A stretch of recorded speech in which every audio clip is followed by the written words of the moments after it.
Tervetuloa Mad Cook ruokailuohjelmaan makumatkalle maailman ei vaan tällä kertaa sittavimpiin keittiöihin. Flipin keittiömestarin luennon aiheena tänään on safkalääkkeenä.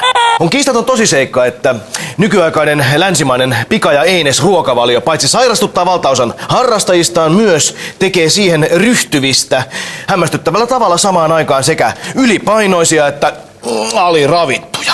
Siksi on hyvin tärkeää, että Mesu tänään saarnaa meille Babylonian nälkää näkeville läskeille ruoan ja terveyden pyhästä allianssista. Täällä on besservisseröity itsemme kroonisesti lesaksi. On pyyhitty vuosisataisilla perinteillä persettä ja annettu elintarvikevitun teollisuudelle ja miljonäärien olkapäällä chittaaville mainoshuorille. Avoin mandaatti vedättää ruoan terveysvaikutuksilla. Salailun ja suoranaisen valehtelun tuloksena pumppu- ja verisuonitaudit jyllää, illalliset ravinneperäiset sairaudet huutaa Hosianna, diabeetikon poika! Ja kylillä näkee muutenkin enemmän tämmöistä tanakkaa ja potraa kuin hanakkaa ja hoikkaa. Vaan matkustappa sinne, missä liha ei tuu tehtaasta eikä markkinavoimat pakkosyötä, prosessoiduista jauhoista pakaroitua nokkonen, pakkopullaa.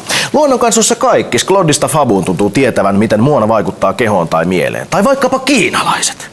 Tuhatvuotisen safkakulttuurin yksi tavoite on paitsi ravita, myös ennaltaehkäistä sairauksia. Okei, nykyään lännessäkin alettu kiinnittää yhä enemmän huomiota siihen aspektiin, että skruudaaminenkin voi olla terveydenhoitoa eikä pelkkää puoskarointia. Tästä Mad Cook pääseekin luontevasti päivän pääteemaansa, superfoodiin eli äärimmäisen ravintotiheään mäsäytykseen. Superfoodeista psykedeellisimmän tittelin saa tämä fytoplanktoni.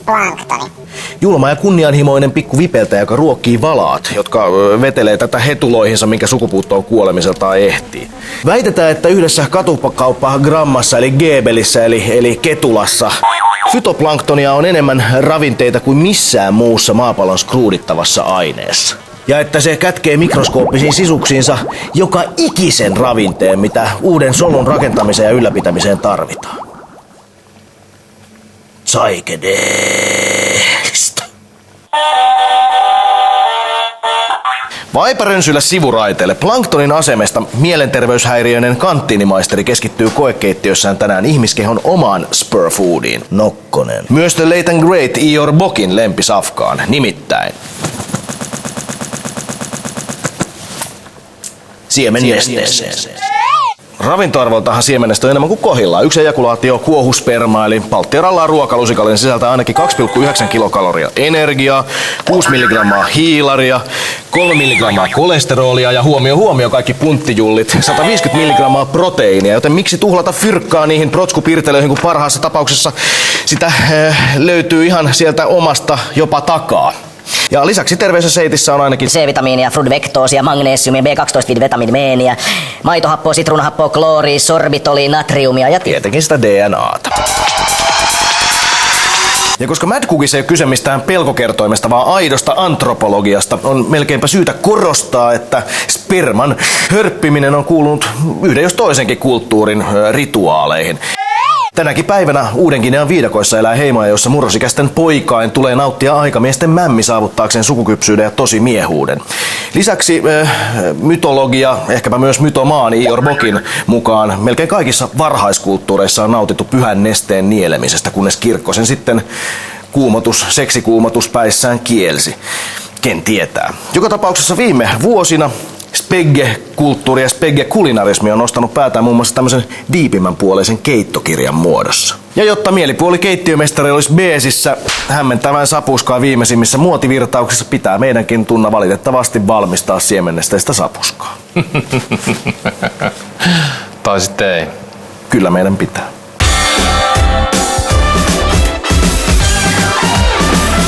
Hyvät naiset ja herrat, Mad Cook ylpeänä esittää Creamy Cum Crepes, eli kermaiset kassikrepit. Josta puheen ollen tässä mulla onkin ajansäästösyistä valmiina kreppi eli lätty eli plädäri, niin kuin me ammattikokit asian ilmaisemme, sekä hässäkkä eli täyte, tai oikeastaan 3/4 täytteestä, nimittäin tomusokeri, sulatettu voi ja raajuusto eli cottage cheese, ei cock cheese, niin kuin te ehkä jotkut luulette. Täytteen 4. salainen ainesosahan hankitaan mahdollisimman tuoreena suorittamalla niin sanottu luonnollinen elonkorjuu eli frunssin rannaus. Tässä vaiheessa, eli ennen käjelle menoa, ehkä syytä tehdä selväksi, että meidät on tunnettu nimenomaan Ior Bogin seuraajana, niin Bogin saagan todistajina, joten me missään tapauksessa ei aiota nauttia toisten ihmisten elämännesteitä, vaan käytämme krepin raaka-aineena ainoastaan itsestämme purkautuneita siemeniä. Eli on tuomiohetken aika. Kumpi meistä, minä vai kameran takana viihtyvä, siellä raivokkaasti vänkkäävä gnostikko ja joogi, eli Tunna Milonov Älä selitä! on hankkiva itsestään itsesaastutuksen keinoin viimeisen raaka-aineen tuohon kreppiin. Oletko valmis? Okei, Okei. 1, 2, 3! 1, 2, 3! Ei oo totta! Vittu! yes! Tätä ei pysty mitenkään kuvailemaan. Mitä helvettiä. Ja kaikista pahin läppä on se, että mä kävin hetki sitten alkavan reissu Ribbentropin kourissa tuolla paskalla, joten se ei myöskään hirveästi edistä tätä. Voisitko nyt ystävällisesti häipyä mahdollisimman pitkälle täältä, että joku roti tähän hommaan. Näytä mihin se rannataan se. Noniin, häivy.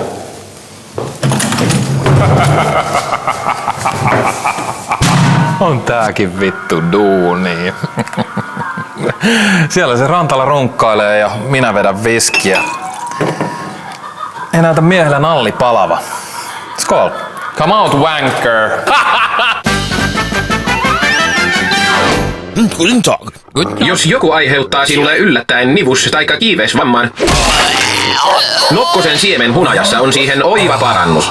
Jos taas joku tuottaa sinulle luuvamman, nokkonen sellaisenaan saa kasvamaan luut kiinni.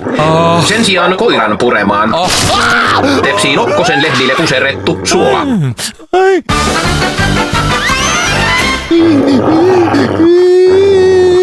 Come out wanker.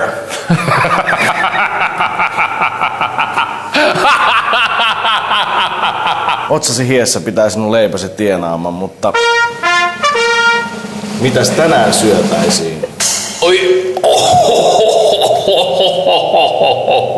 Onko tarpeeksi? Se oli se, mitä tähän hätään irtosi. 2 ruokalusikallista pitäisi olla. Mä en palaa tonne enää, tuo on hirvittävä haju. No on ihan vitu hirveitä nämä lehdet. Mitä kelasit? Kelasitko murskaavaa jalkaa?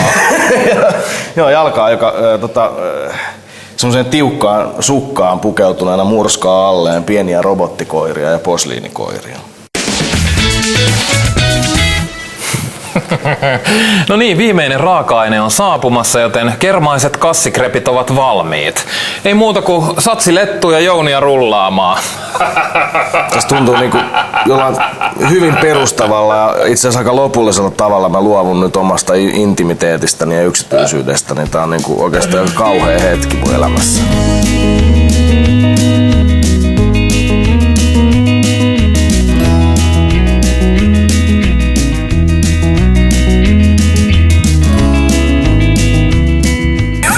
Tippu Älä heitä niitä kalliita nesteitä pois sieltä nyt. Hei. Sitä tippuu tuo päistä. Ei. Saatana. Nyt haisee tänne asti. Tippuuko Ei, se on järi häivää. Jounin päästä. Heitä takas ne touhutipat sieltä. No, pitääks tää nyt syödä saatana äkkiä ennen kuin se kuivuu niin Ei kun mennään tonne ravintolapuolelle syömään. Kirkkaampi se on, niin se tippuu jatkuvasti, ei.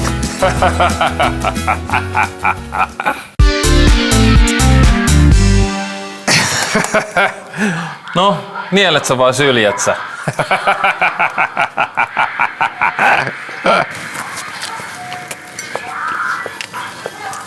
Joo. Ei hullumpaa. Oho, tuleeko sieltä se... Ai vittu. Tuliko se jälkipotkuna? Ei, tässä tulee ihan mahtava, mikä krepiin kuuluukin tämmönen makeus ja koko tää setti, mutta sit semmonen hienen kärkeen valahtava. Niinku noi touhutipat, mitkä tippuu, niin on sitä ihteää kuitenkin. No, on se pirskahteleva tietenkin. Monella tapaa. No, musta yllättävän hapokas. Tannineja ei oikeastaan ollenkaan, että jäännössokeria selvästi on kyllä jonkin verran, että kukkeaa meininkiä kaiken puolin hedelmäistä. Mutta eikö omalla tavallaan niinku, toi on luonnollista? Toihan on ollut sun sisällä ja nyt se on jälleen menossa sun sisään. Eli niin sanottua normaalia luonnollista kiertoa. Miksi tästä pitäisi tehdä semmonen numero taas? Et niinku vähän semmoista pikkupoikia. No joo, on se kieltämättä aika härskiä, ei sit pääse mihinkään. Oho. Nyt on kyllä täytyy sanoa, että touhu tippuu lautaselle, mutta tiedätkö mitä? No. Se on kuule, hyvin tapoihin kuuluu, että lautanen nuollaa tyhjäksi. Annas mennä, hei. Se kaikki on siellä, ei tässä ole mitään järkeä. Johonkin vedetään rajaa, että tohon mä sen vedän, jumalauta, ei varmasti nuolla. Hei! Ruoka on syötävä. Nyt riitti. Tämä oli Mad Cook ja siemenestä krepit. Kippis. Tästä ei enää puhuta.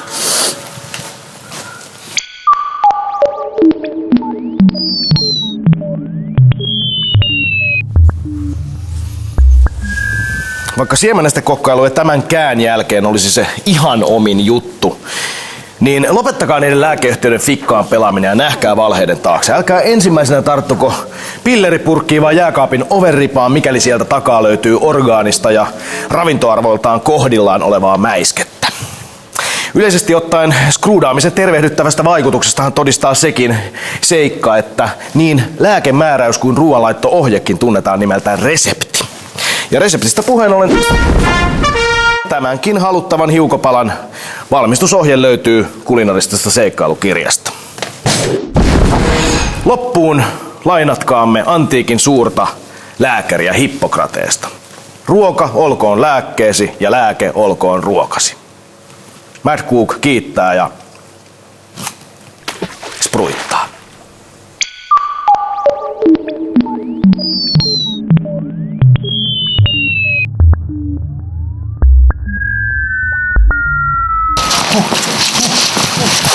Vasta louvoo!